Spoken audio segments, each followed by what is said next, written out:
Comment déterminer la mesure d'un angle en utilisant le cosinus? Voyons ça ensemble avec un exemple.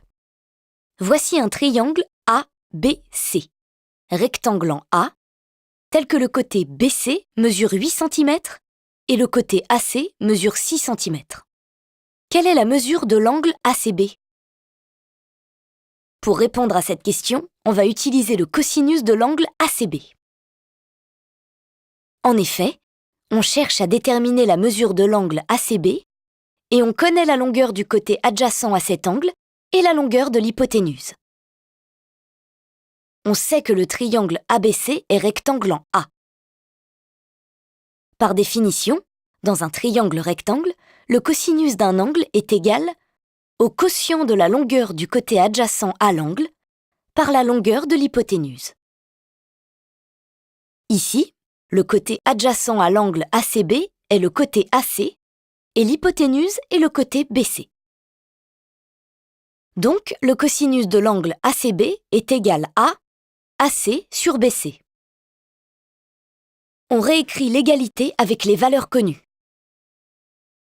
On sait que le côté AC mesure 6 cm et que le côté BC mesure 8 cm. On a donc cosinus ACB égale 6 sur 8, c'est-à-dire 0,75. Pour trouver la mesure de l'angle ACB, on utilise la touche seconde et la touche cos de la calculatrice.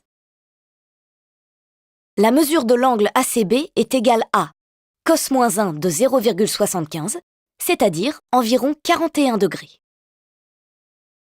L'angle ACB mesure donc environ 41 degrés. Voilà, maintenant tu sais déterminer la mesure d'un angle en utilisant le cosinus. Pour cela, tu vérifies si le triangle est rectangle, tu vérifies avec les données de l'exercice si la formule du cosinus permet de répondre, tu appliques la formule du cosinus en faisant intervenir deux côtés de longueur connus et l'angle dont tu cherches la mesure, tu réécris l'égalité avec les valeurs numériques de l'énoncé, tu utilises la touche seconde et la touche cos de la calculatrice, et tu rédiges une phrase de conclusion.